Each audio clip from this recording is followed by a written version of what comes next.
Heart of a Champion Part 2, Chapter 2. At school, I'd changed too. Up until 8th grade, I was basically a C student. But the first quarter that year, I had all A's and B's. "This is wonderful," my mother said when she saw my report card. "Why didn't you tell me you were doing so well?"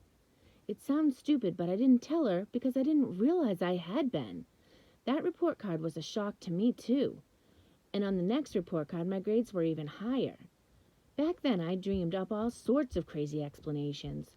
One thing for sure is that I didn't think my good grades had anything to do with Jimmy, but now I do. Jimmy taught me to concentrate. It was on baseball, on ground balls and line drives, on fastballs and curveballs, on knowing when to go for a double play and when to take the sure out at first. But it was concentration. And that's what school takes. I didn't study any harder. Stay alive. That's what Jimmy said on the diamond. I stayed alive in the classroom. My favorite subject was English, mainly because Mr. Dravis didn't make us read Newbery Medal books like my older English teachers had. All we had to do was turn in one book report every month. I read nothing but baseball books. I started out with a book on Honus Wagner, and then I read one about Jackie Robinson. After that, they went like a blur. I know I must have read about Mays, Mantle, Ruth, Cobb, Gehrig, Williams, Musial, all the greats. Those books were real eye-openers.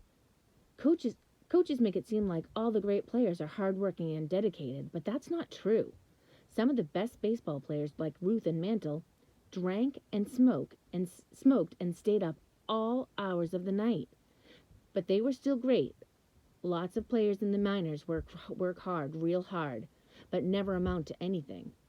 The truth is that some guys can hit a curveball and some guys can't. Some guys can run down fly balls and some guys can't. Some guys can drive a 90-mile-an-hour fastball out of the park and some guys can't touch it, not in a million years, no matter how much they practice. To be great, you've got to have it. You can screw up and waste it, but if you don't have it in the first place, there's nothing you can do to get it. Nothing.